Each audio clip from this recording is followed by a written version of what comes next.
कार्तिक मास के शुक्ल पक्ष की एकादशी को देवोत्थान या देव उठनी एकादशी कहते हैं।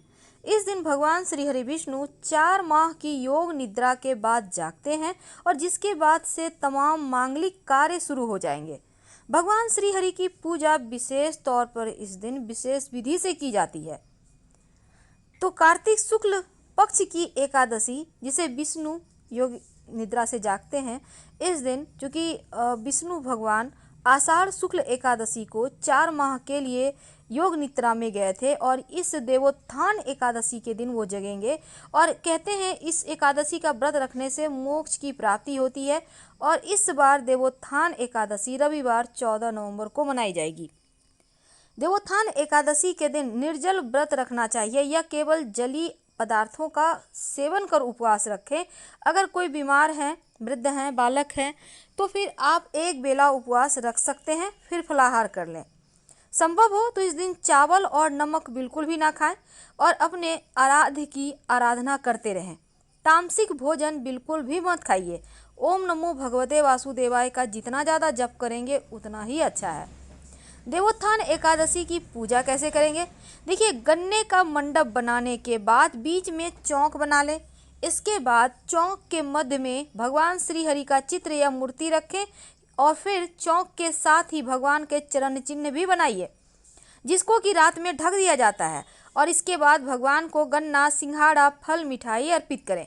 घी का एक दिया जलाएं जो रात भर जलता रहेगा और भोर में भगवान के चरणों की विधिवत पूजा करें। फिर चरणों को स्पर्श करके उनको जगाइए। इस समय शंख, घंटा, कीर्तन, मृदंग या फिर इख से, गन्ने से थाल बजाकर उठो उठो वासुदेव, उठो उठो वासुदेव का जयकारा लगाकर उनको उठाइए और फिर तुलसी महारानी को अपनी जो भी कामना है वो कह दे। आपकी कामना तुलसी के जरिए ही भगवान श्री हरि तक पहुंचेगी, क्योंकि आज के दिन सिर्फ श्री हरि तुलसी की ही सुनते हैं, इसीलिए उनकी विधिवत पूजा आराधना की जाती है। तो आपको ये तो करना है। इसके साथ ही एकादशी की तिथि का पालन भी कीजिए और अगर व्रत रख सकते हैं तो सर्वोत्तम होगा। वैसे एकादशी तिथि का व्रत इस बार 2 सूर्योदय के कारण 14 नवंबर और 15 नवंबर दोनों ही दिन रखा जाएगा। तो जो 15 नवंबर को व्रत रखेंगे वो 16 नवंबर की सुबह 8:25 के पहले पारण कर लेंगे तो उत्तम रहेगा। आप कुछ करें या ना करें, लेकिन तुलसी का विवाह जरूर करवाएं। आपको कन्या दान के इतना पुण्य फल भी प्राप्त होता है और पाप नष्ट होता है, मोक्ष प्राप्ति होती है। एकादशी का व्रत महीने में 2 बार आता है, शुक्ल पक्ष की एकादशी और दूसरी कृष्ण पक्ष की एकादशी। एकादशी व्रत रखने के महिमा बहुत है। कहा जाता है कि एकादशी का व्रत करने से इंसान के शरीर में एक निश्चित संतुलन बनता है। साथ ही व्यक्ति कोई भी कार्य अगर ईमानदारी से करे तो वो भी पूरा हो जाता है। अगर आप एकादशी व्रत का पालन करते हैं, अनजाने में हुए आपके पाप भी दूर हो जाते हैं। व्यक्ति को पुण्य की प्राप्ति होती है, साथ ही मोक्ष की भी प्राप्ति होती है। पुराणों में साल में आने वाली सभी एकादशी व्रत का विशेष महत्व कहा गया है और हर वर्ष 24 एकादशियां आती हैं। अब एकादशी ऐसी मान्यता है कि एकादशी की शुरुआत उत्पन्ना एकादशी से होती है और इसी एकादशी से एकादशी देवी उत्पन्न हुई थी। इसके बाद ही एकादशी व्रत का आरंभ हुआ। वैसे तो जो भी व्यक्ति एकादशी का व्रत रखकर भगवान श्री हरि विष्णु या विष्णु भगवान के किसी भी रूप का पूजा करता है तो कई जन्मों के जाने अनजाने पाप से मुक्ति मिलती है। साथ ही ऐसे व्यक्ति को मृत्यु के बाद वैकुंठ लोक की प्राप्ति होती है। लेकिन एकादशी व्रत के नियम भी हैं और इस दिन हर एकादशी व्रत के अलग अलग कथा हैं, अलग महत्व हैं और सुनने का भी विधान है। तो सभी एकादशी के लेकिन व्रत करने के नियम एक ही हैं। एकादशी व्रत का उद्यापन अगले दिन यानी द्वादशी के दिन किया जाता है। कुछ ऐसे कार्य हैं जो एकादशी के दिन नहीं करना चाहिए और कुछ ऐसे कार्य हैं जो जरूर करना चाहिए। एकादशी के दिन चावल नहीं खाना चाहिए। एकादशी के दिन बुरे और गलत बातें भी करने की मनाही है। एकादशी के दिन क्रोध ना करें, साथ ही किसी से भी मानसिक या शारीरिक रूप से लड़ाई भी ना करें। इस दिन मांस, मदिरा का सेवन बिल्कुल भी ना करें। झूठ बोलने से बचें। किसी की निंदा, चुगली ना करें। भगवान श्री हरि की ज़्यादा से ज़्यादा आराधना करें। संभव हो तो रात में जागरण करें या फिर कम से कम एक दीपक ही जला दें रात 11 से 1 के बीच अपने घर के पूजा स्थान पर। एकादशी के दिन पान और सुपारी भी नहीं खाना चाहिए क्योंकि भगवान श्री हरि को अर्पित होता है। इसके साथ ही इस दिन आप व्रत करें या ना करें पर भगवान श्री हरि की आराधना जरूर करें। भगवान श्री हरि की मंत्र का जप ज़्यादा से ज़्यादा करें क्योंकि जितना ज़्यादा आप जप करेंगे मंत्र उतना ही ज़्यादा आपके जीवन की परेशानियां समाप्त होगी, आपके जीवन के कष्ट मिटेंगे। तो एकादशी व्रत की बहुत सारी महिमा है, लेकिन पूजा पाठ भगवान श्री हरि विष्णु की ही होगी। अब देखिए एकादशी व्रत है क्या, महत्व क्या है। पुराणों में एकादशी को हरि दिन हरिवासर के नाम से भी जाना जाता है और इस व्रत को वैष्णव और गैर वैष्णव दोनों ही संप्रदायों के लोग करते हैं। ऐसा कहा जाता है कि एकादशी का व्रत करना, हवन यज्ञ करना, वैदिक कर्म कांड करना, ये सभी चीज़ों से ज़्यादा आपको सिर्फ व्रत करने से पुण्य मिलते हैं। और इस व्रत को रखने की एक और मान्यता ये है कि इससे पूर्वज और पितरों को स्वर्गलोक की प्राप्ति होती है। स्कंद पुराण में भी एकादशी व्रत के महत्व के बारे में बताया गया है। जो भी व्यक्ति इस व्रत को करता है उसके लिए एकादशी के दिन गेहूं, मसाले, सब्जियां भी नहीं खाना चाहिए। आप फल जूस लेकर खा सकते हैं, रह सकते हैं। हालांकि इस एकादशी व्रत के दिन बहुत सारे नियम हैं, तो तमाम नियमों के बारे में भी हम जानेंगे, पर इस दिन एक छोटा सा प्रयोग किया जाएगा, वो भी हम आपको बताएंगे। व्रत करने जो लोग व्रत आज कर रहे हैं उनको कुछ चीज़ों से दूर रहना चाहिए, जैसे कि एकादशी के दिन दांत साफ करने के लिए लकड़ी का दातुन इस्तेमाल ना करें। आप नींबू, जामुन या फिर आम के पत्तों को चबा लें और फिर उंगली से कंठ साफ कर लें। वृक्ष से पत्ता भी नहीं तोड़ना चाहिए। अगर आपने व्रत किया है तो स्वयं के गिरे हुए पत्तों का इस्तेमाल करें। आप चाहें तो घर में ही आप श्रीमद् भागवत गीता का पाठ करें 11वें अध्याय का, या फिर सुन भी सकते हैं। ओम नमो भगवते वासुदेवाय मंत्र का ज़्यादा से ज़्यादा जप करें। दान धर्म करने की भी मान्यता है। एकादशी के अगले दिन द्वादशी तिथि के दिन आपको सुबह उठकर सुबह 8 अमूमन हर एकादशी तिथि में सुबह 5:30 से 8 सवा 8 के बीच ही आपको पारण करना चाहिए। और पारण करने के पहले आप थोड़ा सा पैसा निकाल दें या फिर कुछ सामान निकाल दें या सामान्य भोजन की तरह ही कुछ खाना वगैरह निकाल दें। ऐसा करके फिर आप व्रत तोड़ें। त्रयोदशी तिथि से आने से पहले ही व्रत का पारण कर लें, इस बात का ध्यान रखें क्योंकि एकादशी व्रत का पारण द्वादशी तिथि में ही होना चाहिए। तो आप कोई चूक ना हो इसका ध्यान रखें। भले ही आप 24 एकादशी ना करें, मुख्य एकादशी करें, लेकिन आप नियमों का पालन जरूर कीजिएगा। तो एकादशी के दिन जहाँ तक संभव हो कम बोलें, सात्विक रहें, बाल मत कटवाएं, घर में जो वृक्ष हैं किसी के भी पत्ते ना तोड़ें, चावल तो नहीं ही खाना चाहिए, किसी और का दिया हुआ अन्न भी मत खाइए और मन में किसी भी प्रकार का विकार ना आने दें। अब जैसे कि बहुत सारे लोग क्या करते हैं, फलारी में गोभी, पालक, सलजम वगैरह जूस वगैरह ले लेते हैं, मत खाइएगा, आप फल खाइए। एकादशी व्रत की कथा जरूर सुने क्योंकि इसके पीछे कई सारी कहानियां हैं। व्रत कथा बहुत महत्वपूर्ण है और एकादशी के दिन सुनने से व्रत कथा जो है ना बहुत अनिवार्य माना जाता है। शास्त्रों में कहा गया है कि बिना एकादशी की व्रत कथा सुने व्यक्ति को उपवास का पूरा फल नहीं मिलता। और तमाम बातें अभी तक हमने आपके साथ साझा किया कि कैसे एकादशी का व्रत करना चाहिए और क्या करना चाहिए। लेकिन आज हम एक छोटा सा प्रयोग लेकर आपके साथ जुड़े हैं। एकादशी के दिन आप जब व्रत करेंगे तो शाम के समय एक छोटा सा काम कीजिएगा। आप अपने घर में जब शाम में दिया बाती करेंगे तो दीपक में एक लौंग डाल दीजिए और अपनी मनोकामना कहिए, फिर आरती वगैरह करें, पूरे घर में दिखाएं। आप चाहें तो कपूर के सहारे लौंग डालकर जलाकर भी पूरे घर में दिखा सकते हैं या घी की बाती में भी कर सकते हैं। अगर आप दीपक में एक चुटकी काला तिल डाल देते हैं तो पितृदोष समाप्त हो जाते हैं, पितृदेव शांत हो जाते हैं, जीवन की मुश्किलें कम होती है और यहाँ तक कि शनिदेव की कृपा भी बरसती है। अगर दीपक में आप 2-4 काली मिर्च के दाने डाल देते हैं तो इससे भी नकारात्मक ऊर्जाएं शांत होती है अगर सरसों के दाने डालते हैं तो जो आपके आसपास निगेटिविटी है, जो आपके जीवन की परेशानियां हैं, जो आपको लगता है अतिरिक्त आत्माएं, जो पितृदोष है, वो सभी चीज़ें समाप्त हो जाती है। तो आप अपनी सुविधानुसार चीज़ों को जलाइए और नहीं कुछ समझ में आए तो एक लौंग डालकर ही जलाकर पूरे घर में दिखाइए। जीवन की मुश्किलें कम होंगी, जीवन की परेशानियां कम होंगी और साथ ही पास के किसी भी शिव जी के मंदिर में जाकर एकादशी तिथि के दिन, क्योंकि भगवान श्री हरि के आराध्य शिव जी हैं और शिव जी के आराध्य श्री हरि विष्णु हैं, तो उनके मंदिर में एक दिया जरूर जलाइएगा, तभी इस दिन के व्रत को आपका पूरा फल मिलता है। दीपक सरसों के तेल का भी हो सकता है, घी का भी हो सकता है, पर उसमें भी लौंग डाल दीजिएगा। जीवन की मुश्किलें कम होंगी, जीवन की परेशानियां कम होंगी। और तुलसी जी में जब दीपक जलाइएगा तब तुलसी जी की 3 परिक्रमा या 11 परिक्रमा कीजिएगा, ओम नमो भगवते वासुदेवाय मंत्र का जप करते हुए। जब आप तुलसी के नीचे दिया जलाएंगे तो उस दीपक में एक लौंग रखिएगा, आपकी कामना तुलसी महारानी जरूर पूरी करेगी।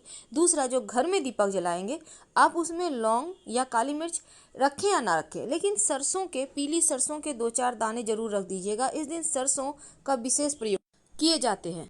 अपने घर के पूजा स्थान पर रात 11 से 1 के बीच कभी भी आप एक दिया जला दीजिएगा। जो दिया कम से कम आधा घंटा जरूर जले, इस बात का ध्यान रखिएगा। दिया घी तेल किसी भी चीज़ का जलाएं, पर अगर घी का जलाते हैं तो ज़्यादा अच्छा, क्योंकि सरसों का तेल का व्यवहार तो आपको करना नहीं है। हाँ, आप उसमें तिल का तेल या आप दीपक में जब आप घी का दीपक जलाएंगे उसमें एक लौंग रख दीजिएगा, आपकी सारी मन्नत पूरी हो जाएगी। कार्तिक माह के शुक्ल पक्ष की एकादशी को भगवान श्री हरि विष्णु योग निद्रा से जागते हैं और जिसके बाद 4 माह से रुके हुए सभी मांगलिक कार्य भी शुरू हो जाते हैं।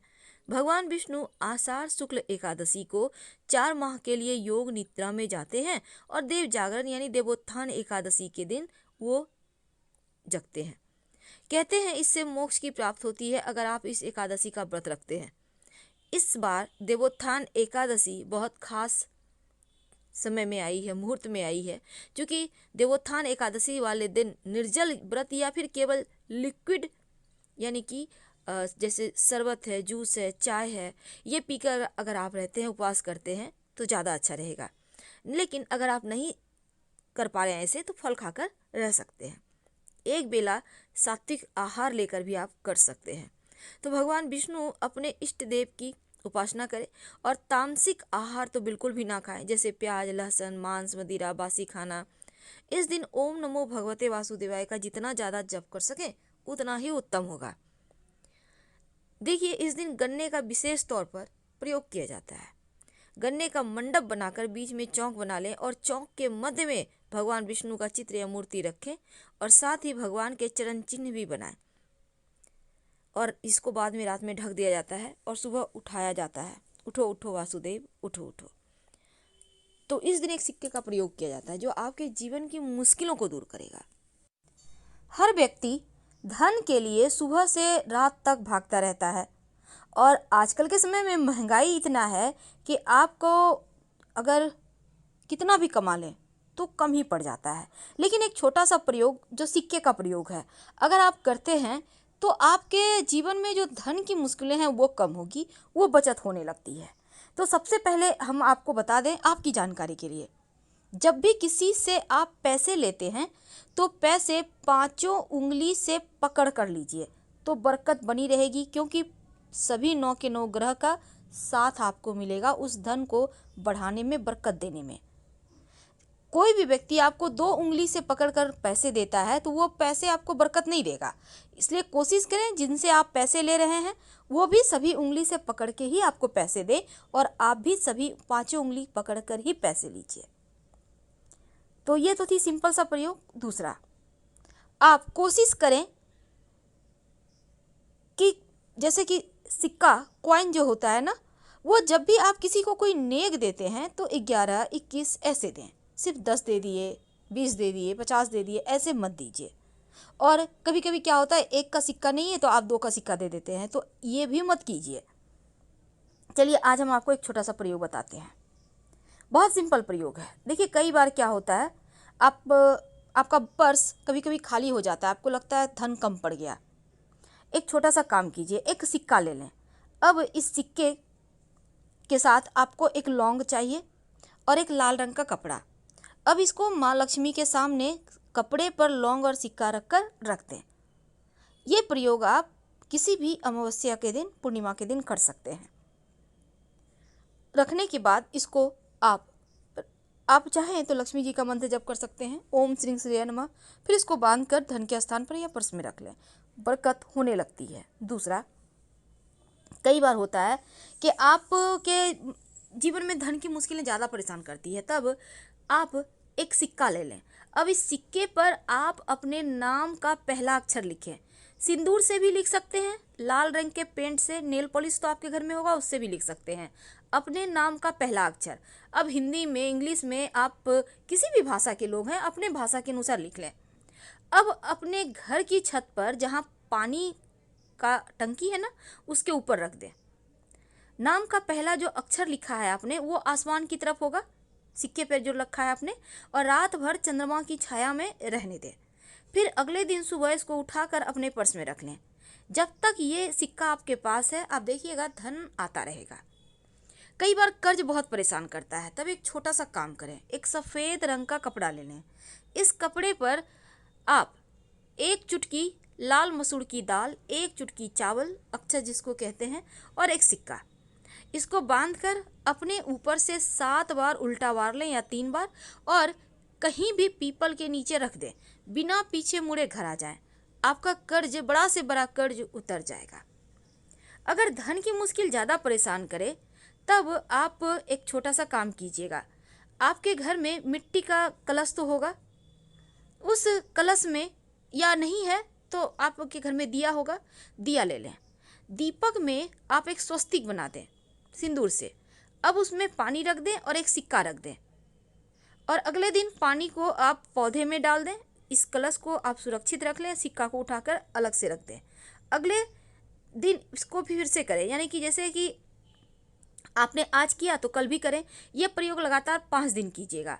बाद में इस सिक्के को धन संभाल के धन के स्थान पर रख लीजिएगा, बरकत बढ़ा देता है। और एक चीज़, घर में चाहते हैं कि अस्थाई लक्ष्मी हो वास, तब आप अपने घर में एक मिट्टी के बर्तन में, मिट्टी का कलश में, या आपके घर में मिट्टी का बर्तन नहीं है तो एक दीपक ले लें, उसमें चावल और दूर्वा घास रखें और एक सिक्का रख दें। सिक्का को चावल से कवर कर दें मिट्टी के दीपक में, याद रखिए नया दीपक लीजिएगा, और इसको लाल रंग के कपड़े से बांधकर अपने घर के उत्तर पश्चिम दिशा में रख दें संभाल कर। धन बढ़ता चला जाएगा, धन की कमी ही नहीं होगी। माँ लक्ष्मी को प्रसन्न करने के लिए एक छोटा सा काम कीजिए। आप आपके घर में अगर चांदी का प्लेट है तो अच्छी बात, नहीं तो आप एक प्लेट ले लें और इसमें एक सिक्का रखें, और इसके ऊपर चावल के कुछ दाने रखें, और इस बर्तन को आप अपने घर के पूजा स्थान पे रख दें। यानी कि प्लेट के ऊपर आपको सिक्का रखना है, चावल के कुछ दाने रखना है, और कुमकुम से पूजा वगैरह करें। और इसी प्लेट में जब भी आपको कुछ खास काम के लिए जाना हो तो उसमें प्लेट में से एक चावल के दाने अपने पास रख के चले जाएं, या सिक्का भी रख सकते हैं। ऐसा करने से आपका वो काम पूरा होगा। अगर शनिदेव की परेशानी है, तब एक काला रंग का कपड़ा ले लें, उस पर एक कॉइन रख दें, और इसके साथ ही थोड़ा सा काली उड़द, एक मुट्ठी सवा मुट्ठी ले लें, थोड़ा सा काला तिल, इसको बांधें काले कपड़े में, और अपने ऊपर से 3 बार या 5 बार उतार लें और ले जाकर कहीं भी पीपल के नीचे रख दें। शनि संबंधी जो भी दोष होगा वो समाप्त हो जाएगा। तो ये किस्मत बदलने वाले टोटके हैं जो आपके जीवन की हर मुश्किलों से आपको बाहर निकालेगा। वैसे गणेश जी को, चूँकि इस बार बहुत खास दिन बना है, और जब भी अमावस्या तिथि हो या बुधवार का दिन हो, उस दिन एक छोटा सा काम कीजिए। आप जब गणेश जी की पूजा करते हैं तो एक सिक्का और एक सुपारी गणेश जी को अर्पित कर दें, और जब भी किसी खास काम से जाएं तो जो सुपारी है, सिक्का गणेश जी के पास रहने दें, उसको अपने पॉकेट में लेके चले जाएं। काम आपका सफल होगा। फिर लाके सुपारी को गणेश जी के सामने रख दीजिएगा। कई बार होता है कि आप के घर में पैसा नहीं टिकता, तब ऐसे में आप कलश वाला उपाय कीजिएगा, जो हमने कहा कि मिट्टी के कलश में आप स्वस्तिक बनाइए और एक सिक्का रख दीजिएगा। धन की बरकत होती है उससे, हमेशा ही रखे रहें तो वो भी और अच्छा रहेगा। वैसे पूजा स्थान पर आप चावल और दुर्वा के साथ सिक्का अगर रखते हैं तो वो आपके खुशियों में 4 चांद लगाता है। ये प्रयोग आपको एकदम से धन की मुश्किल से बाहर निकाल लेगा।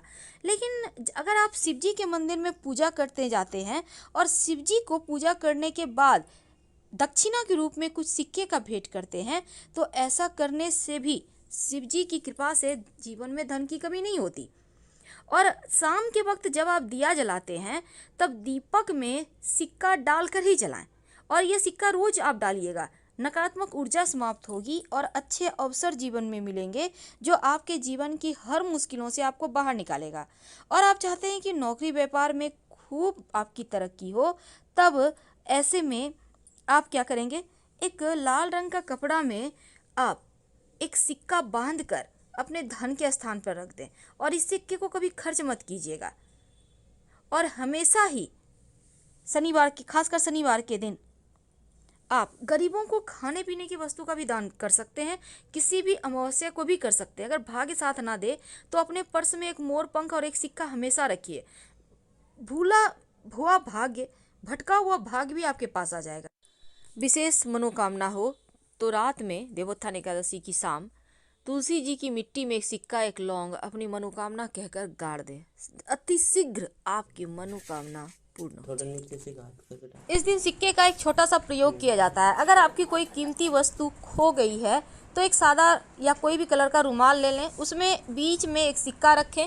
अब चारों कोना रुमाल का एक दूसरे से बांध दें और फिर इसको आप भगवान के पास छिपा कर रख दें। जब आपको वस्तु प्राप्त हो जाए तो सिक्के को आप निकाल कर मंदिर में दे दें।